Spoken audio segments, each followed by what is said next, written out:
গাজীপুর মহানগরীর কোনাবাড়ী আমবাগ বোটঘর দক্ষিণপাড়া এলাকায় একটি বাসা বাড়িতে অগ্নিকাণ্ডের ঘটনা ঘটেছে। এই ঘটনায় ৯ লাখ টাকার ক্ষয়ক্ষতি হয়েছে বলে জানিয়েছেন fire service.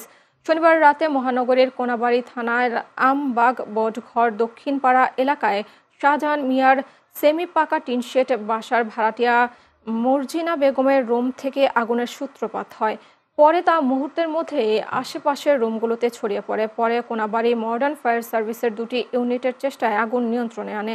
Konabari modern fire সার্ভিসের warehouse inspector Mohammad Saiful Islam জানান, এই অগ্নিকাণ্ডের ঘটনায় ৯টি রুম পুড়ে গেছে। প্রাথমিকভাবে ধারণা করা হচ্ছে বৈদ্যুতিক শর্ট সার্কিট থেকে আগুনের সূত্রপাত হয়েছে।